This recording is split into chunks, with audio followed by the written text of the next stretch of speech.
Janvier marque le début de l'année, mais au jardin, c'est encore le cœur de l'hiver.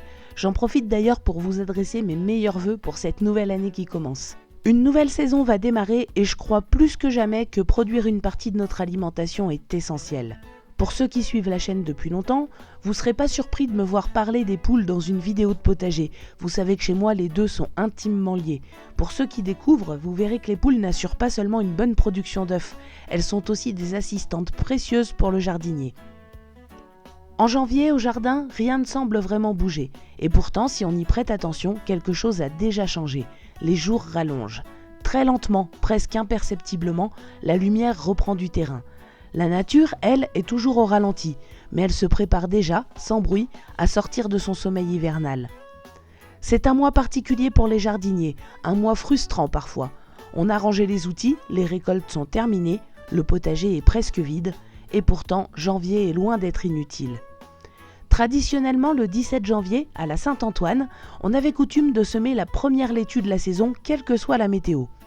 L'Antoine en question s'est vu remplacé par Roseline dans le calendrier moderne, mais ça n'a pas empêché de nombreux jardiniers de perpétuer leurs habitudes à chaque début d'année. Et plusieurs variétés de laitue adaptées au semi-hivernal portent d'ailleurs toujours l'appellation Saint-Antoine. Toutefois, la laitue fait figure d'exception.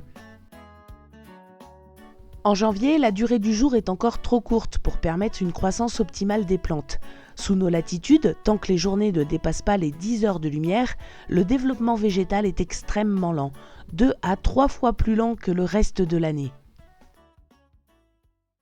Bien avant les progrès de la science, les hommes utilisaient leurs mythes, leurs légendes et leurs superstitions pour expliquer certains phénomènes naturels. Les paysans grecs savaient que la durée du jour et l'énergie solaire avaient une influence importante sur les cultures. Pour expliquer les effets des conditions hivernales, ils ont créé le mythe de Perséphone. Selon la légende, Déméter, déesse de la terre, de l'agriculture et des moissons, avait une fille nommée Perséphone. Elle fut enlevée par Hadès, le roi des enfers, qui l'emmena dans son royaume souterrain afin d'en faire son épouse. Déméter, dans sa fureur, menaça d'affamer la terre en empêchant les plantes de pousser si sa fille ne lui était pas rendue, ce qui incita Zeus à intervenir pour négocier un compromis. Perséphone ne passerait que les mois d'hiver auprès d'Hadès, son mari, mais depuis ce temps-là, la croissance des plantes est ralentie pendant les mois où Déméter se languit de sa fille. Elliot Coleman, un maraîcher américain, a coutume d'appeler cette période les mois de Perséphone. Elle coïncide d'ailleurs avec une période du calendrier celtique qui s'étend de la fête de Samhain, le 31 octobre, à la fête d'Imbolc, le 1er février, et correspond à la période où les jours durent moins de 10 heures, soit sous nos latitudes, de début novembre à mi-février. La croissance des végétaux pendant les mois de Perséphone est 2 à 3 fois plus lente que pendant le reste de l'année. Pour une laitue par exemple, on passe donc de 45 jours de culture en temps normal à environ 4 mois et demi. Alors oui, on peut semer quelques laitues en janvier, de préférence sous abri, on peut parfois tenter quelques radis, voire des fèves dans les régions aux hivers très doux, mais il faut être honnête, tant que la durée du jour reste insuffisante, on ne gagne pas réellement de temps. Et c'est pour cette raison que j'utilise ni chauffage ni éclairage artificiel pour mes semis.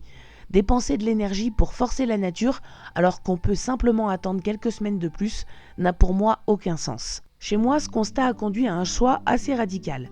En janvier, le potager extérieur est volontairement vide. En décembre, je récolte tout ce qui reste encore en place. Les poireaux, les blettes, les dernières carottes et parfois quelques choux. Ces légumes sont ensuite conservés, transformés ou stockés. En hiver, c'est essentiellement les réserves qui prennent le relais. Une fois les dernières récoltes faites, j'ouvre les portes du potager et c'est les poules qui prennent le relais. Vous avez bien compris, je laisse entrer les poules dans le potager en hiver.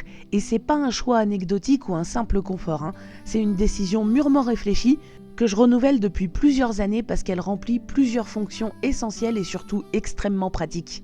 La première, c'est sans doute la plus importante, elle concerne les limaces.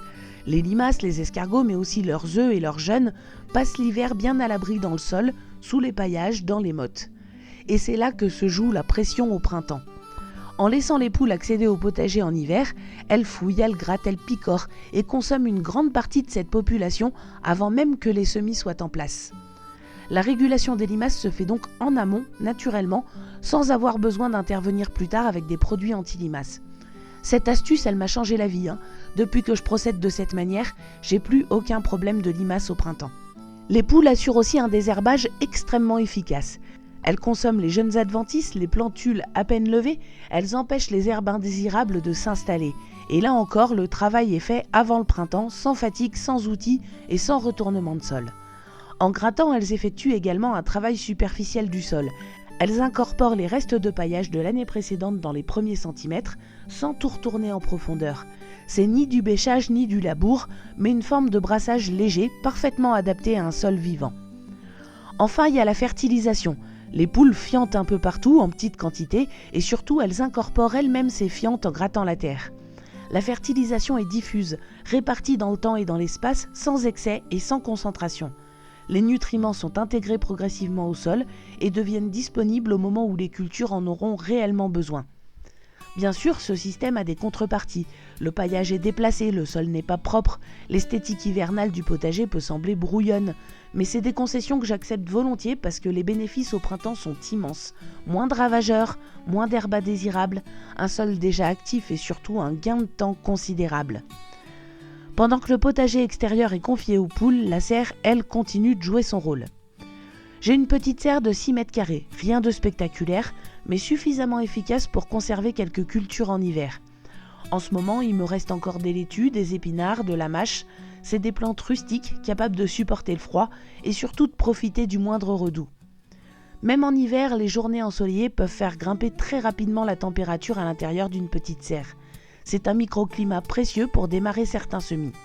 La serre me permet de maintenir quelques verdures fraîches pour l'hiver.